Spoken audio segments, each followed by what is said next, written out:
short-lived, and don't go anywhere if the screen does crackle for a moment or two.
Come on, animals, stop hiding from me.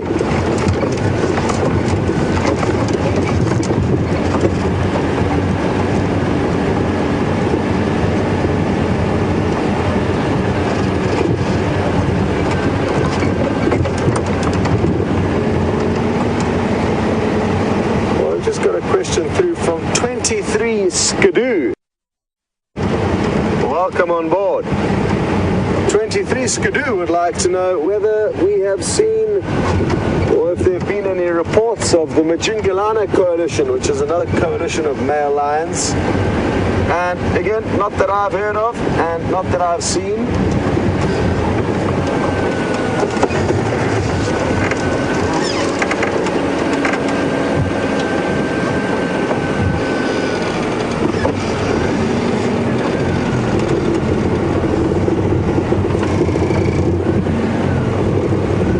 Franklin's digging through a pile of dung there that I was hoping to show you, but they disappeared.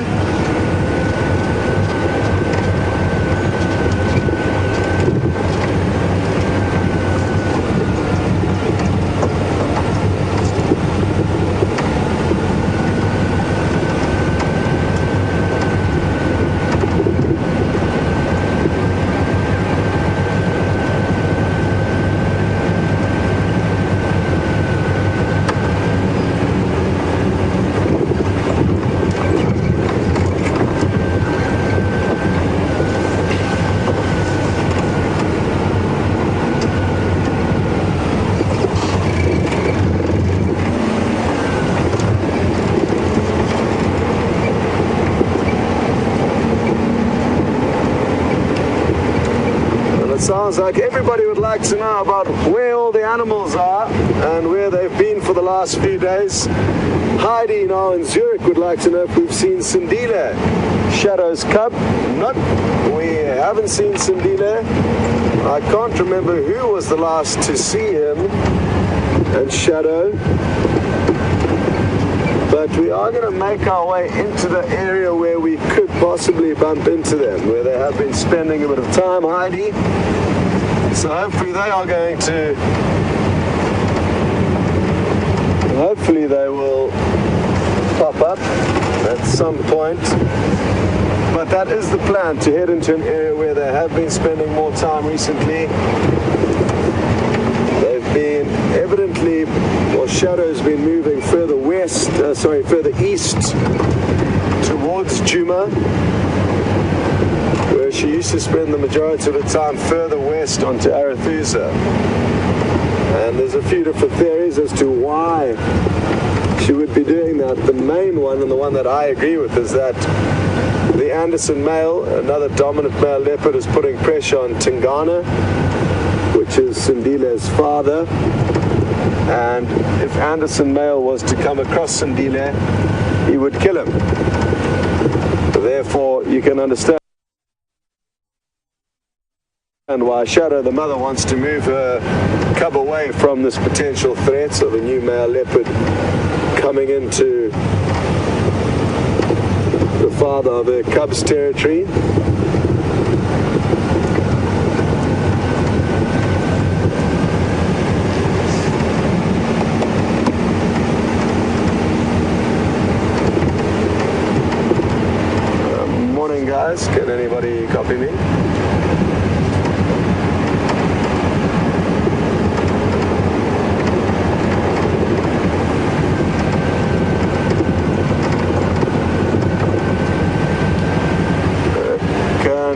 copy me? It's Scott here.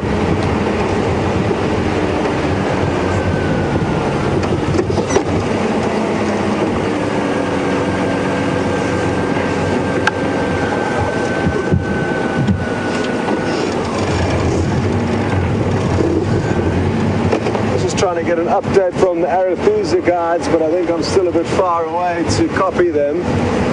Maybe there's some action on Arethusa that we can go and get involved in.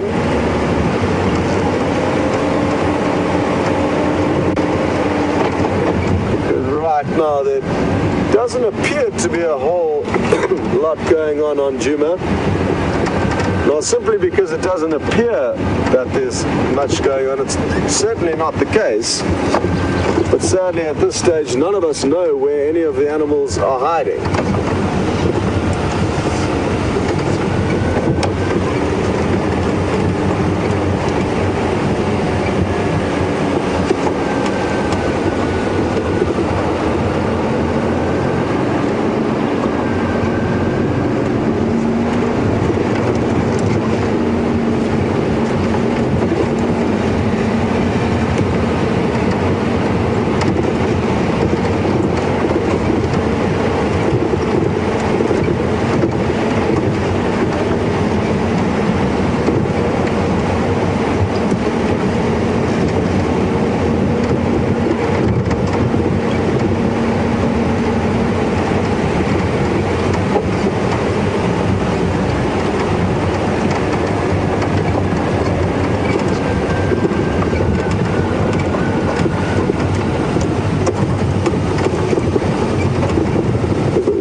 Tracks heading down this road in the opposite direction to we going. So I wonder what they knew about last night, what caused them to head here. I would love to follow the lives of hyena throughout the night and see exactly what they get up to every evening. It would be a very tricky business though, because they do move huge distances at quite a large speed. But it is something I wonder about every morning when we drive around and see their tracks on the road. They live very interesting lives, hyena. And I think a lot of their lifestyle is not very well known to us in this specific area. I would like to know how much do they rely on scavenging here in the Sabi Sands in relation to how much they hunt. And as we heard last night from reports from Joan about what was seen on the Arethusa waterhole camera, some hyena were seen hunting, chasing the water boats. So they do hunt, but I'd like to know just how much do they hunt in this specific area, because it does vary. The same animal, their behavior will vary greatly depending on whereabouts it is in Africa. And the hyena is one of those animals that will be able to adapt to its specific environment. And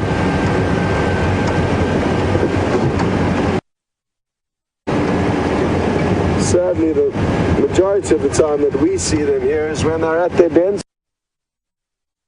They have an interaction between other hyena, but we seldom see them doing their actual business out and about.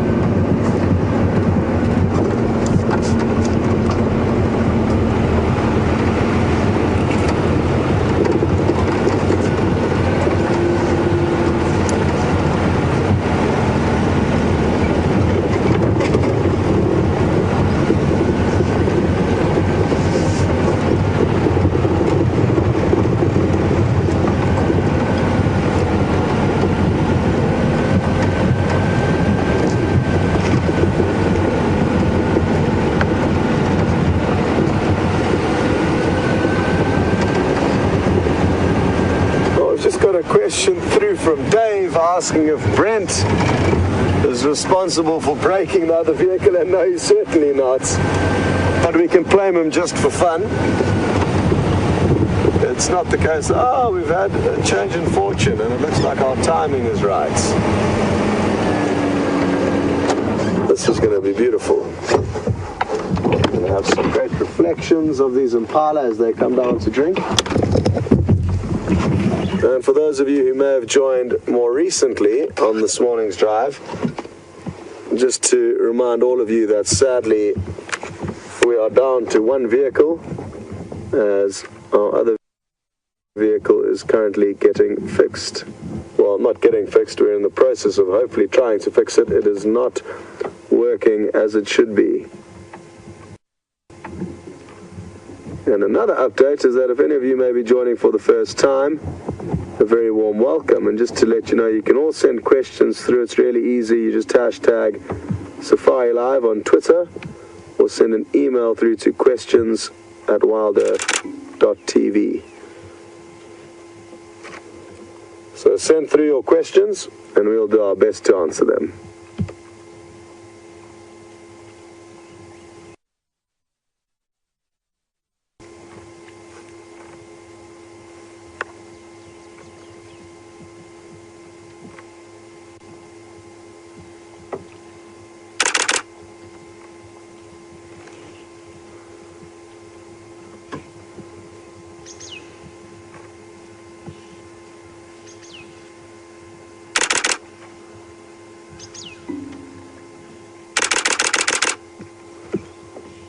I haven't had my camera out for a few days, so it's a wonderful feeling to fire off a few more shots. And what a beautiful sighting this is.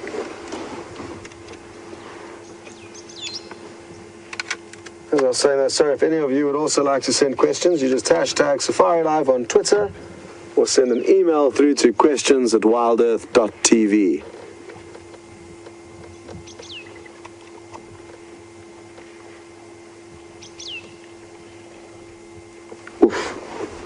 Phil, if you don't mind just coming down onto this bird here that's just landed on the left.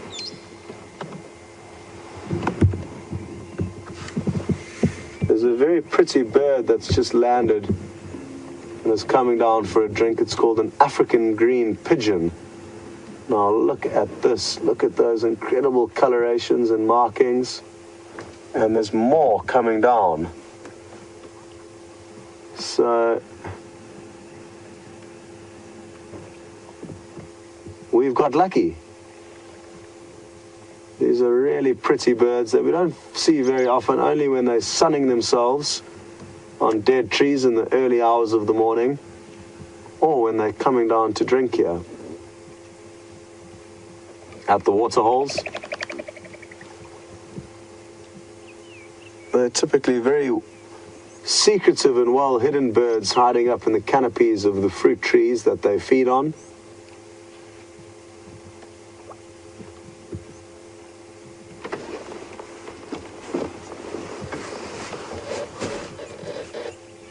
They've got those bright yellow leg feathers and a beautiful turquoise blue eye, but that may be a little bit far away. Absolutely wonderful.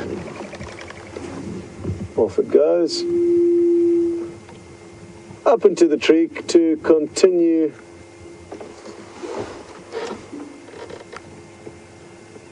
basking in the sun and warming up.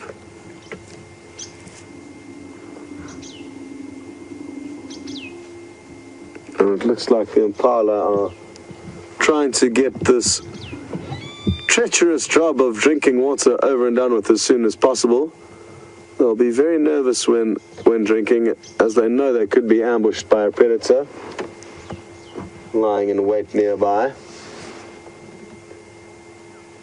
And how wonderful are these reflections we're seeing? Absolutely beautiful.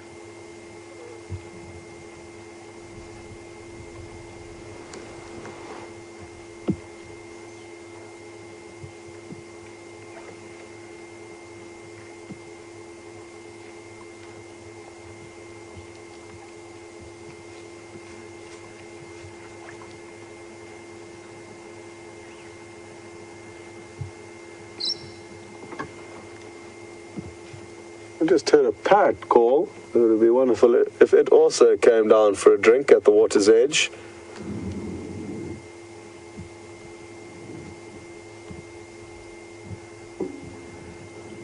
Other than that, though, the bush is fairly still and quiet this morning.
Well, welcome back to the Red Merlin, aka Diana.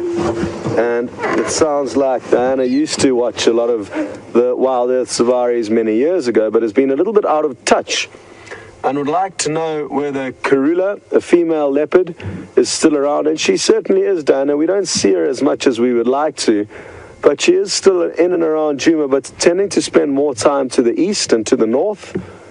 Her latest two cubs are called Djuma in quarantine, and they are just over 2.5 years old now. She lost her last litter that she gave birth to after raising them to maturity, and one of the cubs was killed by a hyena. We're not sure what happened to the others before that, but her final cub was killed by a hyena late December last year. So she should have given birth again by now, but she hasn't. Not that we've seen or not that anybody's documented. There have been various reports saying that she's been seen with suckle marks, others saying that she hasn't, but we're not too sure what she's up to at the moment. We haven't seen her for a couple of weeks, but we are seeing more of her daughter, Shadow, and Shadow's cub called Sindile, who's 8 months old now, and that's who we're going to look for now, Diane. So good to have you back, and stay tuned, and slowly you'll piece together the puzzle that you have now forgotten about. Oh, hold on, here's the parrot that's just come down to drink. It's going to be a bit far away, but worth having a quick look at. Further right. Further right. There. So that's the brown-headed parrot that we've heard letting off its very typical parrot-like shrieking call. So we've been lucky. Two of the flying green jewels that we see around here, the African green pigeon earlier and now the brown-headed parrot, have graced us with some beautiful sights, and now another one joins the scene.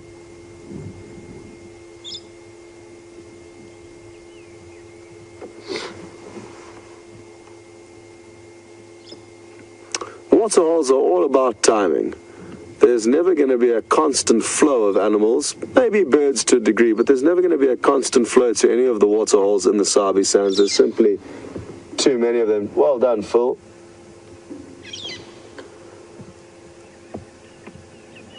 Therefore, I was very happy to see all the impala coming down to drink, then the African green pigeons, now the brown-headed parrots. And half of me is tempted to stay here, but I know that there's never going to be a constant flow of animals coming here, so I think we just cash in now and carry on and see if we can get into a different area where we may be a bit closer to Arathusa, and I may be able to get a hold of the guides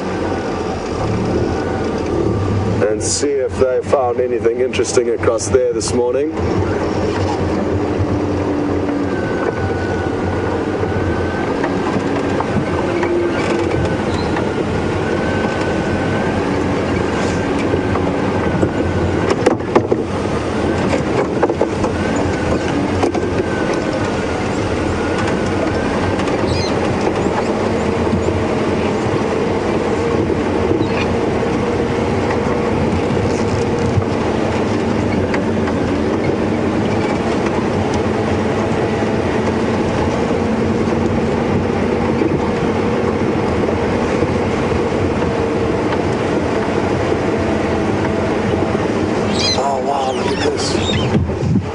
parrots are right here. Awesome.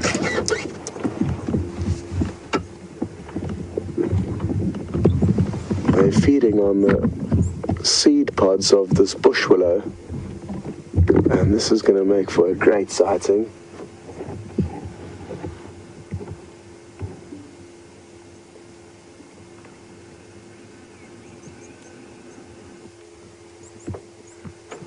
Wow, what a luck. Just a few moments ago we saw them taking a drink, and now we can watch them going about looking for their breakfast.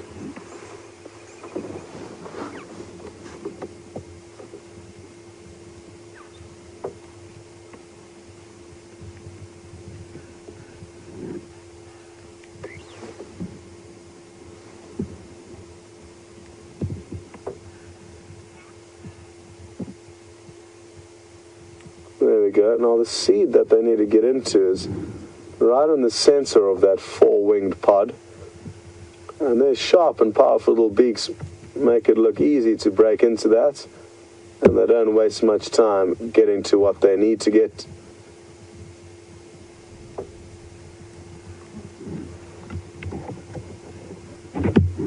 Awesome.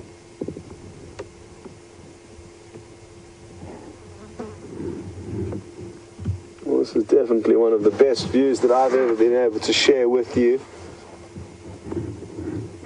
of these awesome little parrots. They're the only parrots that we get in this specific area of the Kruger National Park. But there are another two species, the mayor's parrots and the grey-headed parrots, that occur nearby, but not in this area.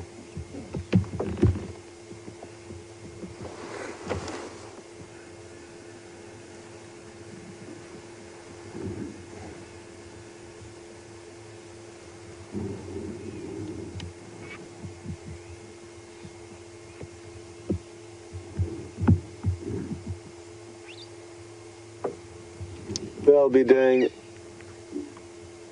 this plants a bit of a favor, I could imagine, as they are helping disperse the seeds. Not all of the seeds inside those pods will be eaten, and some will drop down to the ground.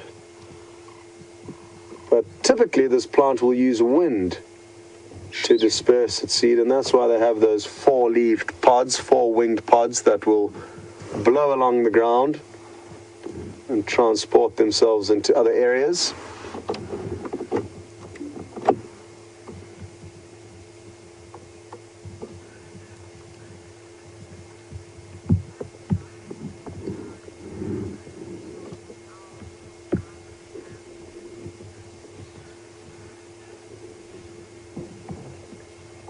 Well, good evening, or good morning rather, Susan in the Netherlands. And welcome on board with us. Susan would like to know if other large birds, eagles and owls, will come down to waterholes to drink. And yes, they will. They certainly will come down to waterholes to drink. Again, it's all about timing, and depending on where you are, where there may be possibly less waterholes, there's more likelihood of getting a lot of action at a waterhole if there are not many around. Whereas in the Sabi Sands, there are a large amount of waterholes, and therefore the animals are spoiled for choice, which makes picking which waterhole to wait at a little bit more tricky. We might as well go for gold and see if we can get a little bit closer to these parrots, which I'm thinking we're going to be able to do. No. Off they go.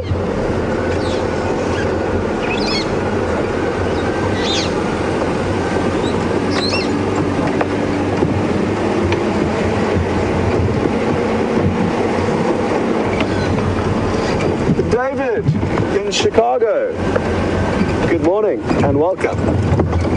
David would like to know what small animals will live in and around that waterhole. Terrapins, freshwater turtles live in that waterhole. Fish called catfish live in that waterhole. And a reptile called a water monitor lizard are often found around all of the water holes here. So those are the three main animals that we will see at the water holes day in and day out. The fish are obviously a little bit tricky to see because they're under the water, but the catfish that we do see sometimes, there's a very pretty bird that's just popped up onto this branch called the crested barbet. Sorry, David. Look at that. Absolutely perfect. Goodbye. Not for long though. So the catfish, though, we sometimes see mouthing, drinking in the fresh air. They can actually process oxygen without the use of gills.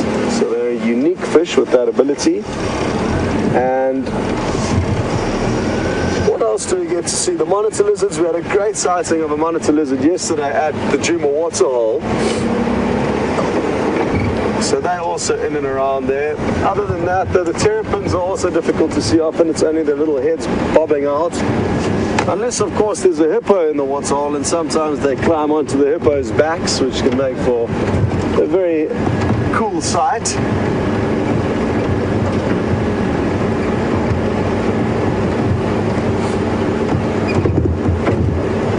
Thanks everyone though for all the questions you've been sending through today. We really do appreciate it and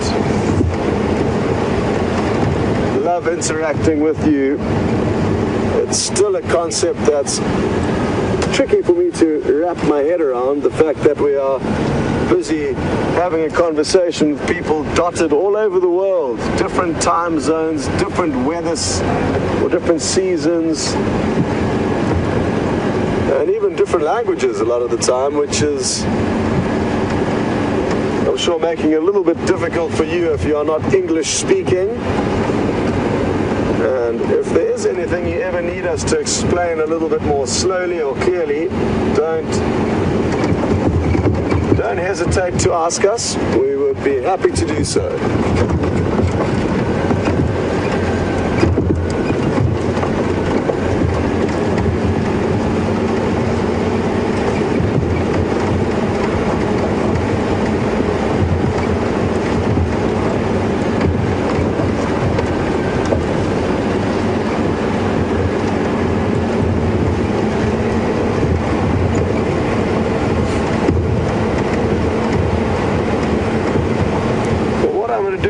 Got a question through from Phil in the UK, and even though I didn't mention briefly which other parrots we do get here in this general area, I may as well show you in the book all the different critters that are around.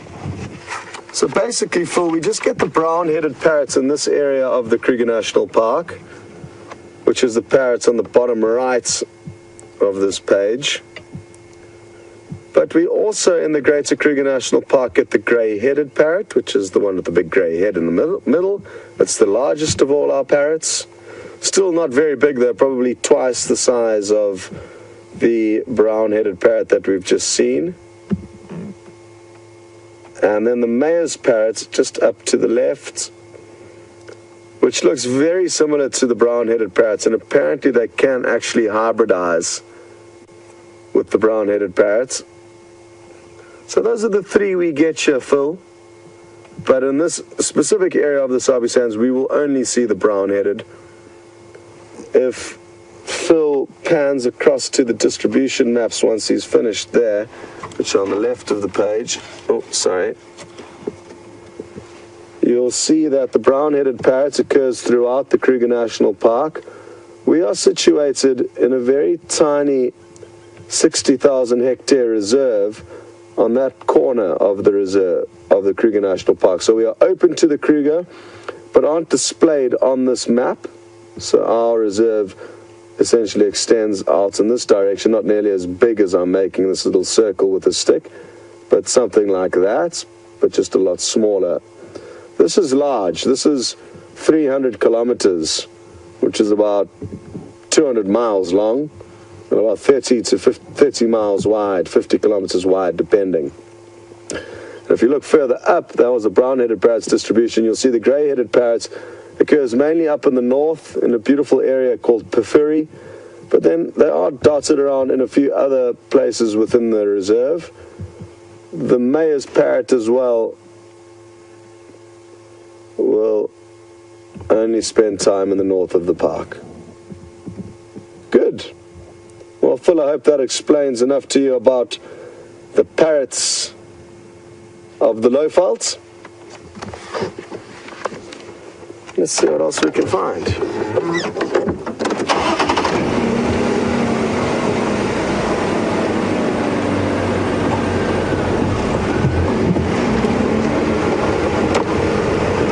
I may be close enough to Arethusa now for radio updates as to what's going on across there.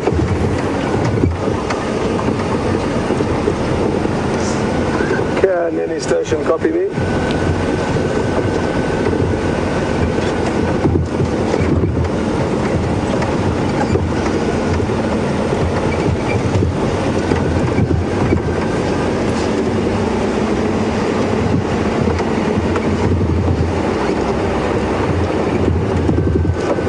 Go ahead, Aubrey.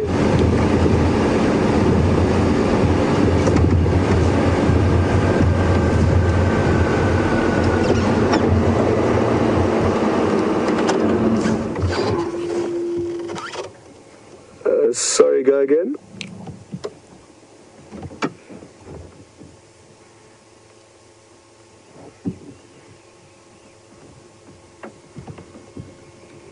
No, nothing, Orbs. Absolutely nothing.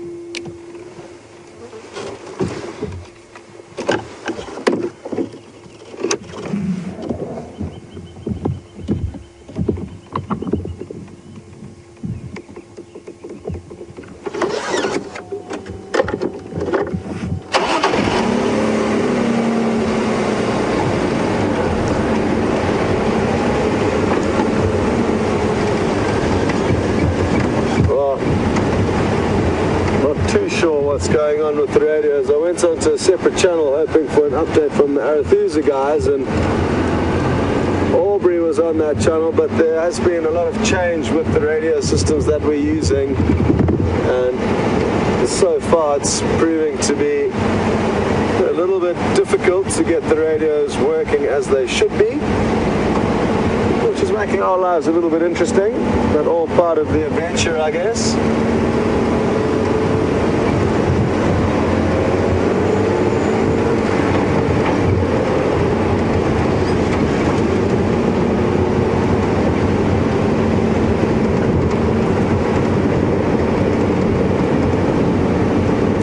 So the plan is to now continue on our southern boundary,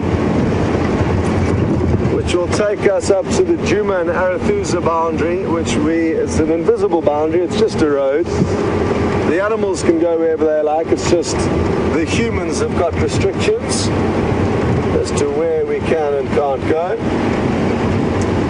But I'm hoping that somewhere in this area we may find the sign of Shadow and her cub. He's a beautiful 8-month-old little leopard, and we've been seeing more and more of them over the last few weeks, which is great.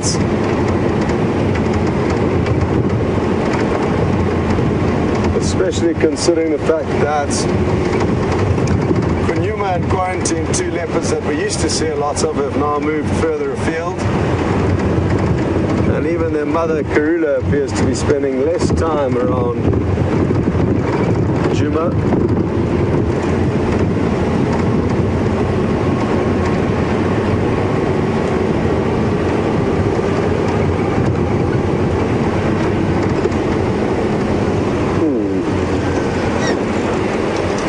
Phil's just spotted some zebra. They are often some fairly thick vegetation, but they're such awesome animals that we cannot resist to try and show you a glimpse of it may just be a glimpse of their stripy bottoms.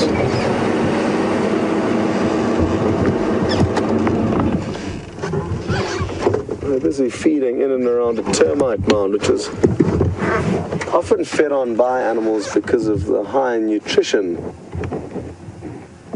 and palatability of the vegetation that grows off them. There we go. Morning, little zebbies. They're not that little, actually, so that made no sense. They're fairly large animals, the old zebra, and there's not any youngsters that I can see clearly in the small dazzle.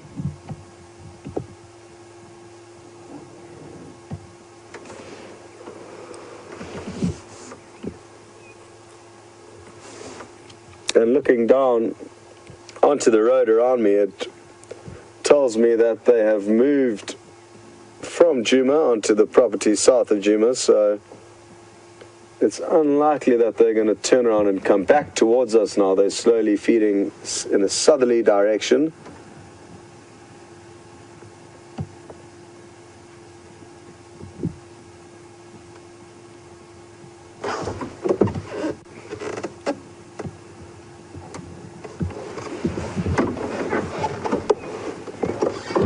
Wonderful.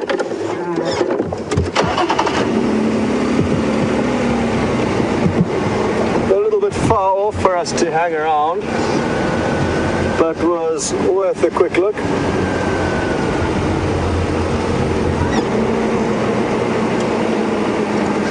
More than why we came here. Now, if you look over my shoulder, you'll see some leopard tracks. But there's not only female leopard tracks, there's also male leopard tracks here too. You can see that very distinctive back pad with 3 lobes, and then the toes in the front. And then if you look at this track over here, it's not as easy to see, but look at how much bigger it is, the size comparison between these 2 back pads. There's the one back pad of the male, there's the back pad of the female, both heading in the same direction. And we are going to not waste any time and see where these tracks go. It looks like they're heading straight into our property. Who knows, possibly Shadow and Tingana. Either way, at least there's hope that we're going to find these leopard.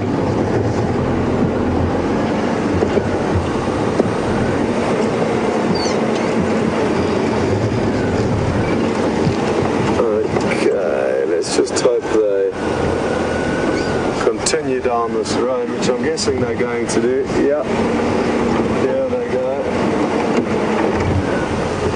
Okay, good. Well, at least we are heading in the direction of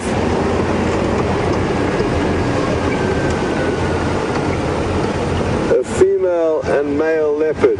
I don't think it's tracks of a cub, Sandila, because his tracks are a lot smaller than the male leopard tracks that we saw there. He's still a youngster.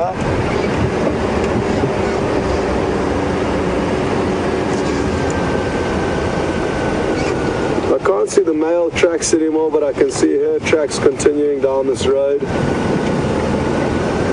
So let's see if we can't find her. Come on, Shadow, or whoever you are. I'm guessing it's Shadow just because of the area that we're in, and I know that she has been spending a lot of time here over the last couple of weeks.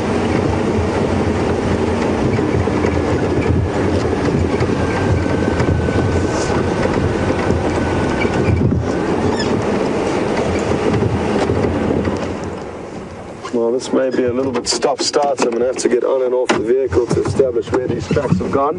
So bear with me.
So you may have noticed me dragging my foot. That basically just creates a very clear sign for anybody who may be coming here a bit later to keep following up on these tracks of where the tracks were and where the tracks were heading. She crossed straight over this little road junction towards this boerbean tree and termite mound, and it's quite common for them to head to structures like that, prominent structures where she may scent mark. And from there, we're going to have to try and work out where she's gone. But it's tricky for me now because I don't want to leave you stuck here for too long. And when the tracks veer off the road, all we can do is drive around the surrounding roads hoping that they're going to pop out again. I can't follow off on foot into that block, but that's not a problem. We've got a good idea of the general direction the tracks are heading in, and now we just hope that she pops out at some stage. I'm guessing she could pop back onto this road after having scent marked on that tree, so I want to check carefully to see if she doesn't do that. Here they are. Yeah, the tracks are back on the road. So she probably went up onto that termite mound in that tree and then scent marked and then veered back onto the road in the general direction she has been heading in. I can't see them anymore, but we can't stop and look for every single track, otherwise we'll be here all day and we'll never catch up to the leopard. Here I can see now her tracks are on the left-hand side of the road. Now back onto the right. So we're heading in the right direction. Very good. Mkozo from Mafazi, we're heading north on Rebecca's Road from Gari, Maine.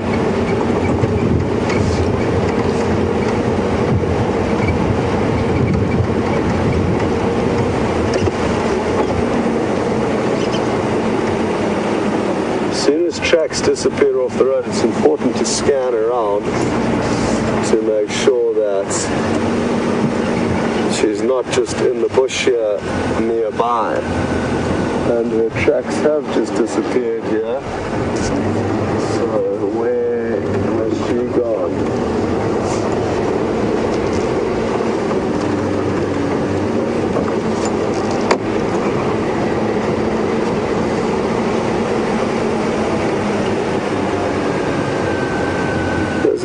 Termite mounds here which you could use to lie up and relax in, or who knows, maybe later or earlier on when she moved through here there was something that she could hunt off the road and she snuck off and attempted to catch something.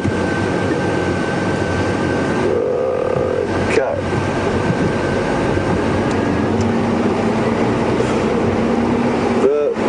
Time that I have spent with this leopard, if it is shadow, and I'm fairly confident it is her tracks,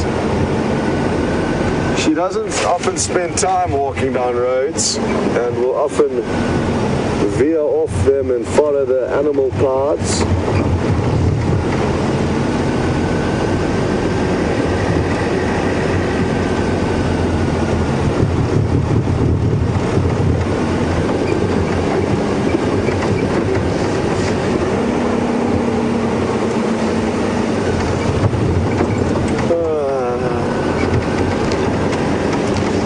Was exciting for the 2 minutes of tracking that it lasted for, and then her tracks disappeared off the road. But like I say, don't worry, at least we know now that there could be a leopard in this general area, and merely because the tracks have disappeared doesn't mean that the chance of finding this leopard has also disappeared. She was heading in this direction and could pop out at any stage, but we need your help, so please help us to search for her. What I'm going to do, my plan is to continue up to the next road junction and see if she hasn't moved further north of there already, which is possible. They can cover very big distances. Just as easily as she could be lying in the bush where we left her tracks that just disappeared off the road, she could, in the same account, have moved many kilometers from here. It's impossible to say. The tracks I can see are fresh from last night, but whether it was from early last night or late last night, I cannot tell.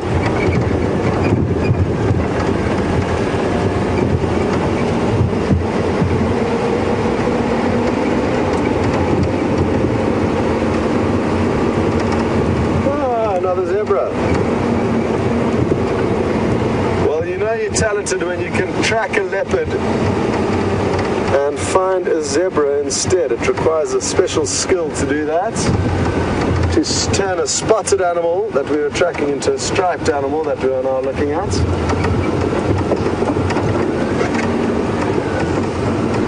And here we have the zebra that we've been looking for all this time.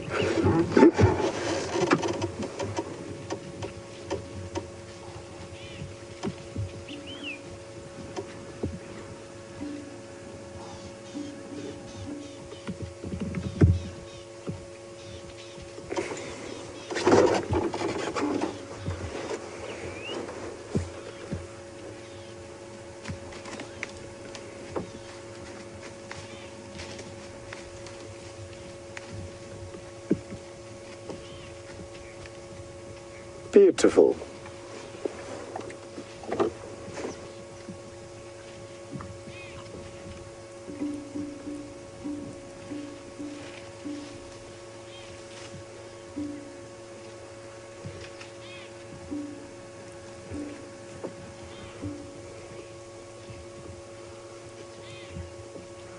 Morning, John, in California. Thanks for sending your question through. John would like to know if the bush was thicker here, would the animals use the roads more as pathways? And yes, they certainly would. And I think it's almost fair to say that the animals will use the roads more in summer, when the bush is very thick, than they would in winter, where other pathways will become prominent and easy to travel down when the bush becomes less thick.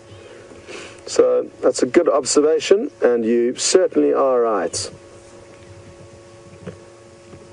Just like us as humans, we're going to take the path of least resistance, and the animals are no different, and the roads often provide very useful pathways for them, and are often also built initially. When the roads were built in this reserve, a lot of the roads would have simply been enlarged game trails, so there would have been existing animal routes that us humans adopted as our own routes to travel down as well.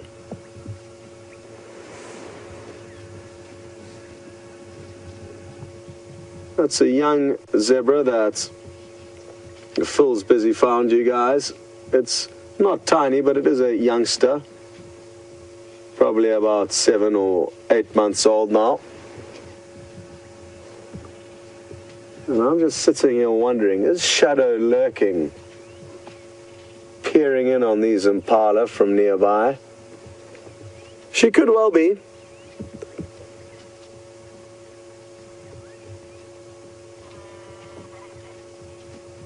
What I'm planning on doing, though, is going and having a quick look around on another road called Balanites to see if there's any further sign of Shadow heading further south. Failing that, we'll come back and spend some more time in this area. We don't have much time left of drive, and this could be, well, I think it is my last drive before I go and leave, and sorry to be a bit selfish here, but I really would like to see a leopard, so that's what we're going to try and do.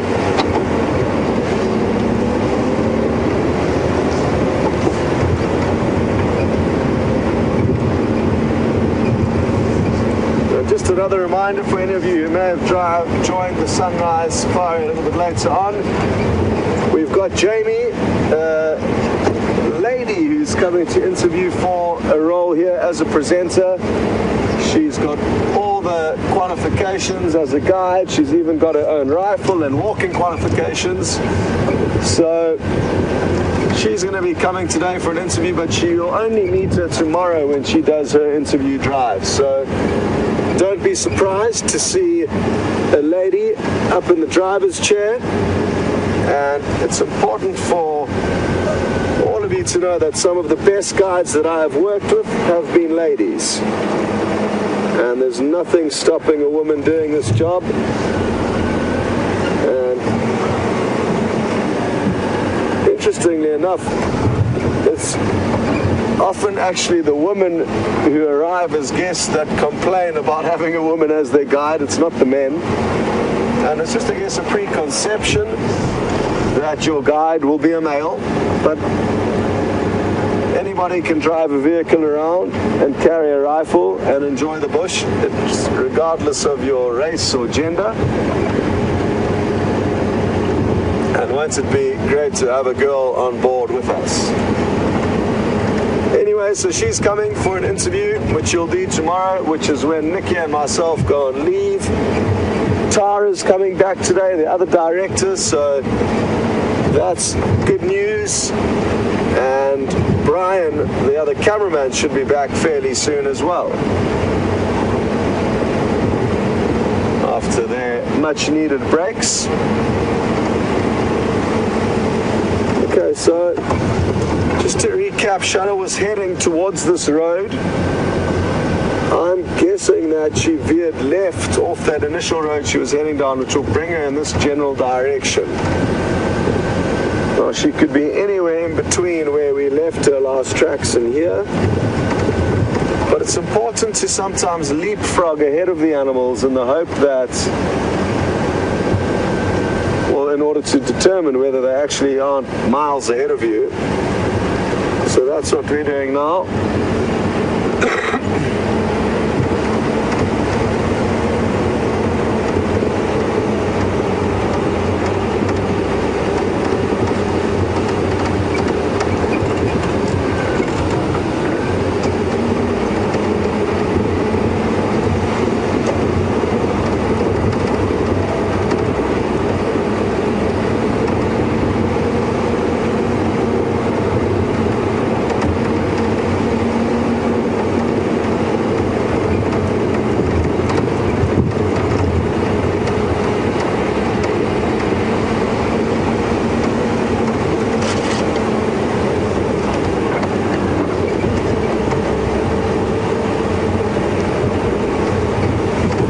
So far, no sign of her footprints wandering down this road. I'm expecting her tracks to come from left to right onto this road, and then she could possibly continue north from here, which has been her general direction of movement. And it's also an area where we've seen her moving fairly frequently. But as much as they are animals of habit, they have many different habits or pathways that they can take, and will very seldom use the exact same pathway. They may go to the same tree or bush to scent mark, but there's a million different routes to get there.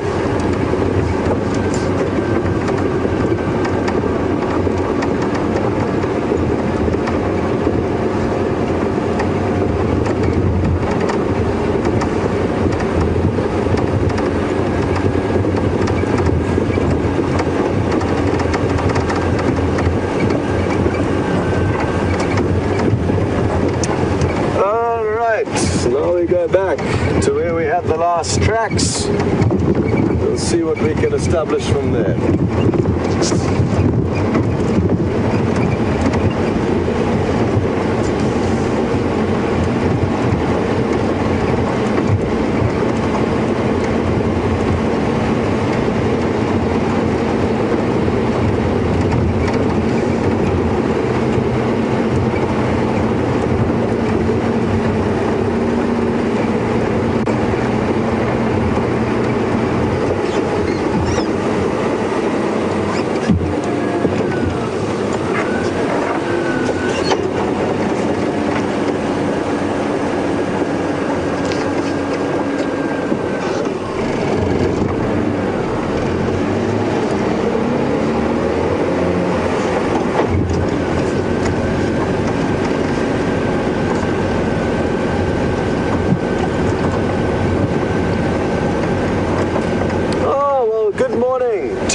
Tracy in Durban, and I'm going to be in Durban on Saturday.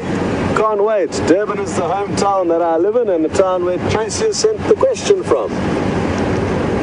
Tracy would like to know if there's any chance that a zebra could be killed by a leopard. And yes, there certainly is.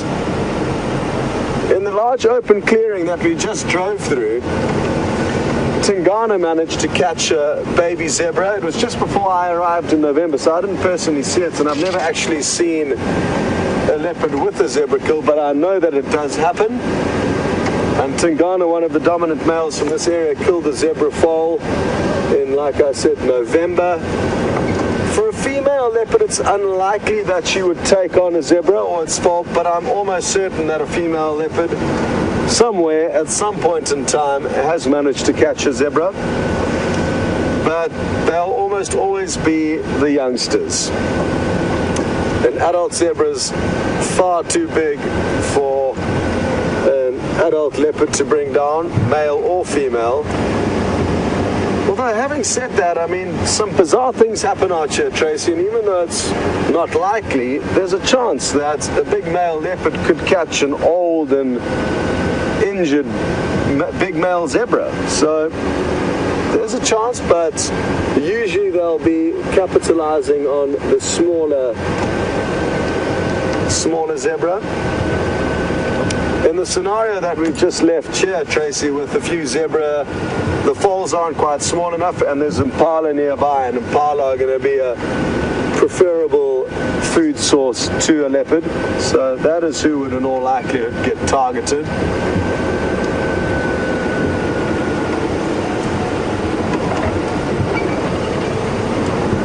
I'm interested to know what happened to the male leopard tracks that were very close to those female leopard tracks. They kind of disappeared, and I focused on the female tracks. But interesting that they were in the same place at some stage last night, not necessarily at the same time though. And even though their tracks were right next to one another, we must be careful not to assume that they were necessarily walking along side by side.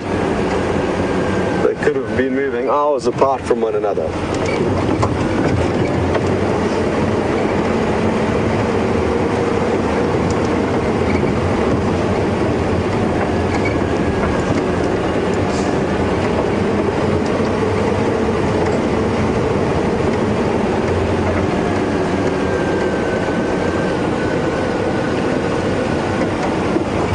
Jane, also from Durban, my hometown, and welcome on board with us. Jane would like to know, how do the animals create these pathways? How do they know where to walk? And it kind of just happens through default, Jane. In and around water holes, there will be common pathways that are used by the animals. And again, it's just the path of least resistance. And even if there were no animals here and we put in everything, they would naturally, just through common sense and logic, head in the easiest direction to and from water, to and from feeding areas. And it kind of just happens through default. The fact that you haven't necessarily seen animals walking in single file doesn't mean that it doesn't happen. It just means that we aren't in the right place at the right time to show you that.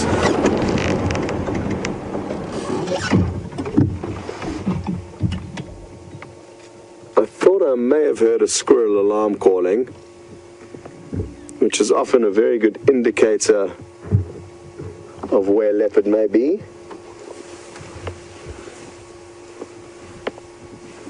But I was evidently dreaming, because now I can't share anything. So we shall continue. And as we do so, I'm going to start unraveling my beanie, and apologies for the mess that is on my head. I need to shear this woolly mass on my head at some stage. Possibly a haircut is in order today. I cut my own hair, which makes it easy. I don't have to book an appointment or go to a hairdresser. I simply pull out the clippers and do what needs to be done. And as you can see, it's a bit of a mess at the moment, so apologies for that. But what a beautiful vista this is, and I'm just going to stop here to let Phil take you on a little tour of our surroundings.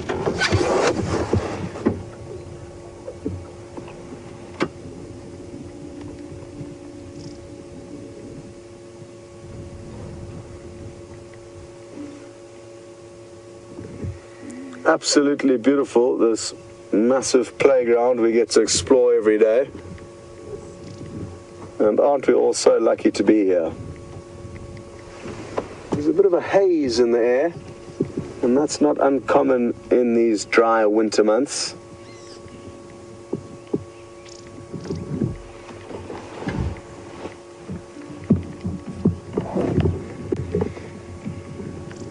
And typical blue skies, cloudless skies on winter's days are most common.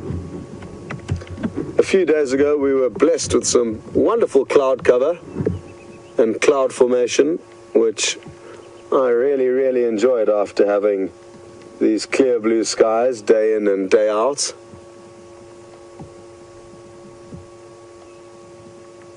We certainly can't complain about the weather here in winter. It's absolutely awesome. Nice and fresh and chilly in the mornings, but beautiful, warm, sunny days almost every single day. The chances of rain are very slim.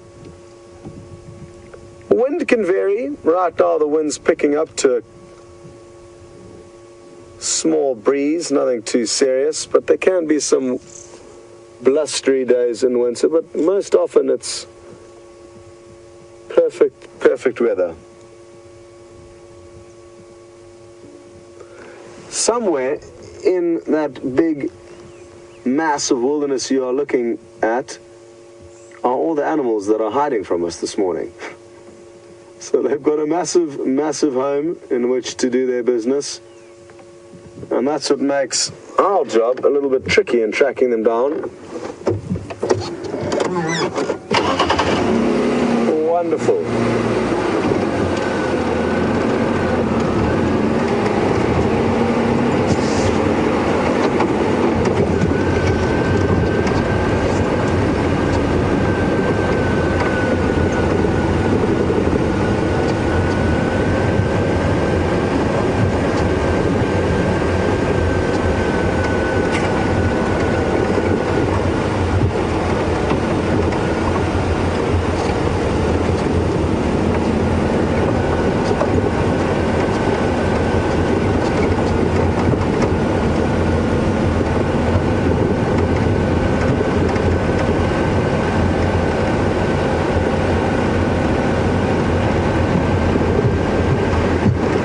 Places that I'm hoping to find this leopard, and you can help me as we drive along here, are on top of the termite mounds. If I was a leopard, I would probably be lying on one of these thrones, natural thrones, enjoying the morning sunshine. So that's where I'm feeling lucky, where we could find her. Or up in the trees. She may have made a kill and hoisted it up into a marula tree. It was somewhere around here where we lost her tracks, which means she would have veered off the road, heading towards this termite mound that we're just pulling alongside now, and I'm guessing it was up there that she headed to for a vantage point before continuing on with her mornings. Now, what do we do next? To go in driving in there after would be a bad plan. There's a chance we could bump into her, but it's not the way to go about finding animals. It would be far too risky, and the only way to do it properly would be to get off the vehicle and walk, which is sadly not an option for us.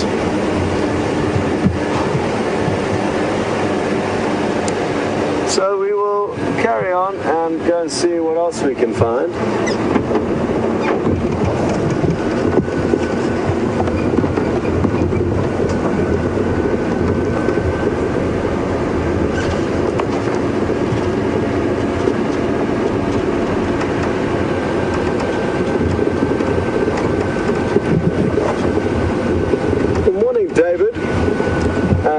on board. David would like to know if leopards ever kill humans, and yes, they do.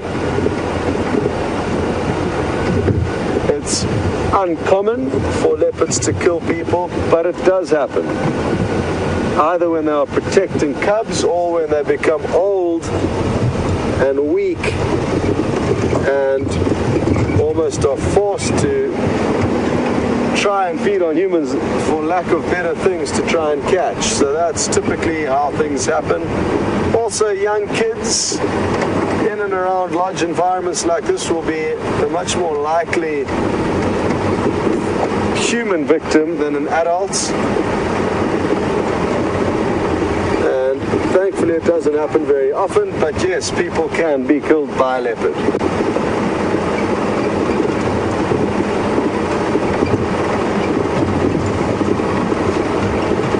It's usually though in scenarios where animals have been fed or the relationship between human animals has been taken one step too far. Whereas here where we are in the Sabi Sands, there's no feeding of animals. We are merely spectators that are allowed an insight into their lives, and that behavior means that we don't have any trouble with them typically.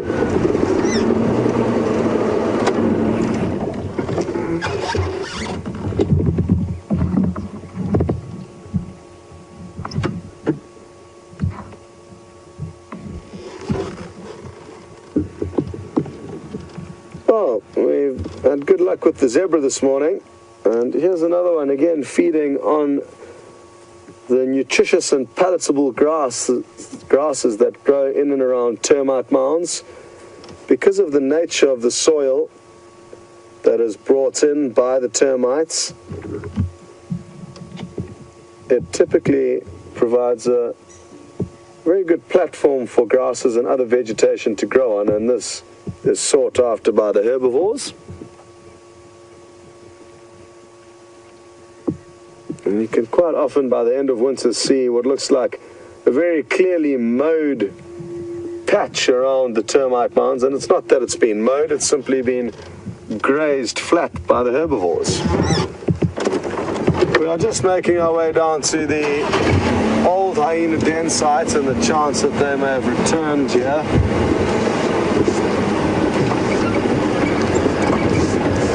There's been no tracks of hyena coming down here that I've seen, so not looking very promising. And the last time that an animal was seen disappearing into the burrows of this termite mound was with Byron, who was here on interview, and he saw a warthog reversing down this small hole in the termite mound.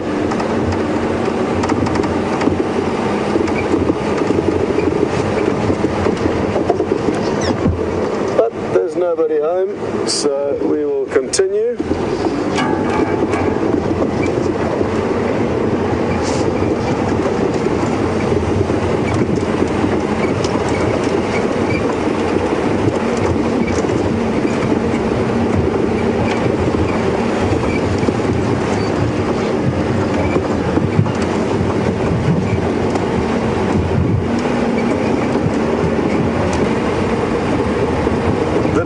That I was referring to that will be returning today is Tara the director, not Tara the presenter. So just to clear that up, it's Tara the other director. You can expect to have back in the Wild Earth team. You're probably not going to see too much of her because she's in the final control room. But the other Tara, a former presenter, I've never actually met her, will not be coming today.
tracks heading down the road, so we could bump into some kudu at any given moment. And we haven't seen any kudu this morning, so that would be nice. We have seen a fair amount of game. Impala, zebra, steenbok,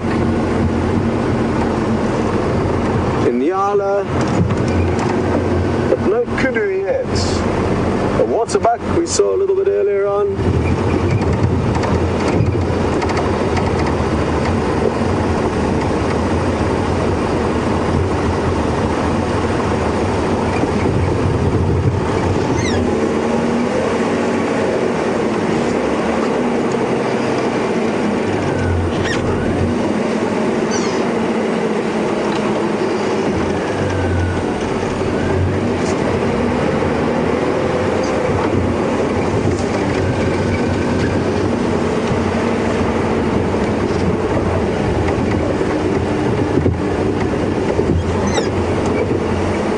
For a beautiful tree.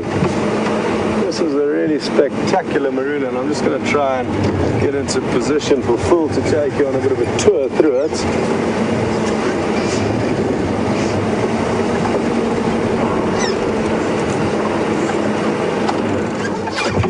And we've got a question through from Ryan Ignos, who is a notorious businessman from the Cape. And good morning, Ryan. Thanks to have you on safari with us. I'm looking forward to know what you would like to know about the safari this morning. And Ryan would like to know where my favorite place is on Djuma. And it's actually very close to this tree where we park now, Ryan. But let me take you on a quick tour of this tree while we are here. It's called the marula tree. And probably the only thing that Ryan would know about a marula tree is that a liqueur called amarula is made from the fruits of it. And that is one of the main things that my friend Ryan down in Cape Town will know about. But Ryan, just behind us here is a really beautiful lookout point where we can come and spend time and think about life and enjoy a bit of peace and quiet. And once we've finished showing you this marula tree, which you can still see has a few leaves, the majority of them have dropped off now because it's winter, but in summer it will be full of those green leaves and also have some delicious fruits dangling off it. But now I would like to show you, there are the leaves. Phil's taking you on a close-up there. It's quite a surprise to see so many leaves on it at this time of the year.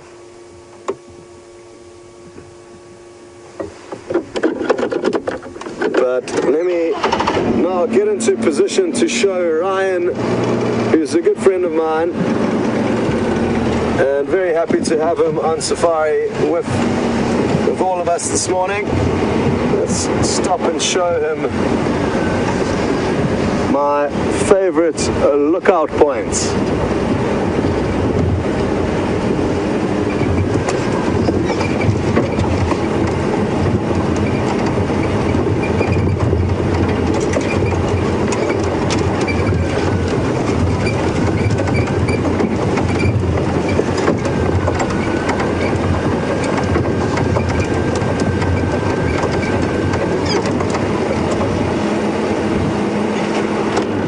Stop here and let Phil take all of you on a tour of one of my favorite spots here at Djuma.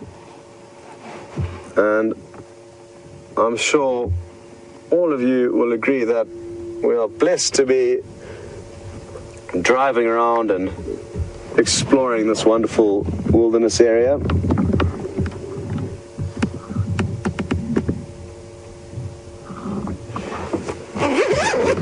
And while we enjoy the view, I'm going to start peeling off some layers of clothing. I'm slowly beginning to cook in all the jackets that I've got piled on.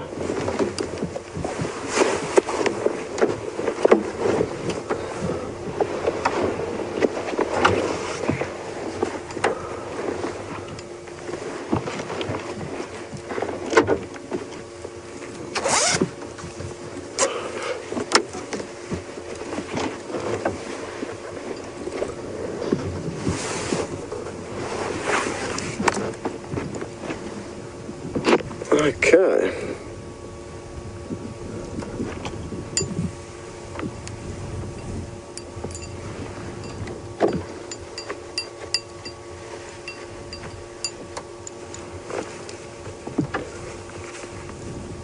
And to all of you who are sending me very kind, myself and Nikki, very kind messages to enjoy our leave and enjoy the time off, thanks so much for that. I'm thoroughly looking forward to it.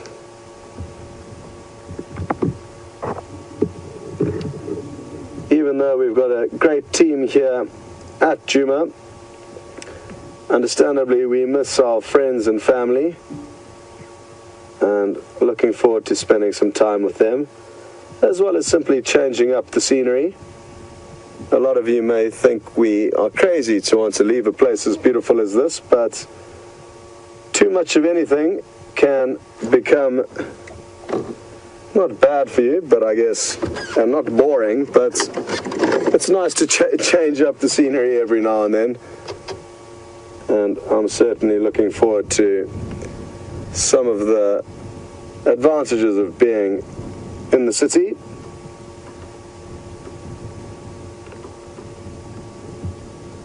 Well, there's just 3 minutes left, and I'm torn as to whether to stay here and enjoy the view or continue on and see what we can find.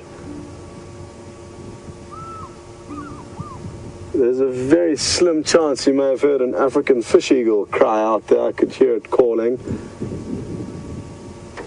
And let's continue and see if we can find anything on the quarantine clearings. I'm just going to take a little bit of a shortcut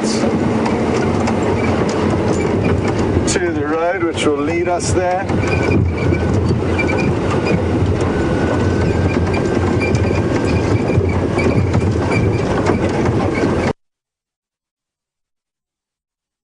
And I hope all is well down in Cape Town.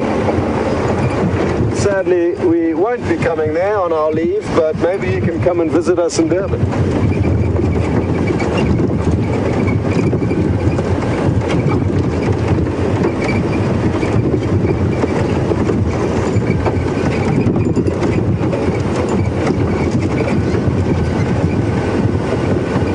Okay, well, there's just over a minute left, and I'd like to take this time to say thanks so much for following the Sunrise Safari. I hope you've enjoyed your time out here, and again, I must apologize that you were stuck with me for the whole 3 hours. I'm hoping that we're going to have some good news about our other vehicle a bit later, but it's tricky getting things fixed out in this remote location, so I'm not going to promise you anything. But sooner, hopefully, than later, we will have 2 vehicles out again, which should technically give you double the action.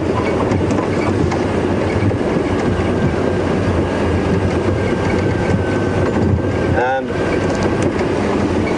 also to all of you who sent through questions, even if we didn't necessarily answer them, I thank you for that, because it really does help us to interact with you, and we love interacting with you. So keep sending your questions through, even if they didn't necessarily get answered today. And to any of the first-time viewers, you'll just have to join in again if you would like to see a lion and a leopard. Maybe we'll get lucky this afternoon. Thanks to Full On Camera and to Nikki and Eugene and Final Control. And I hope you all have a wonderful day wherever in the world you may be.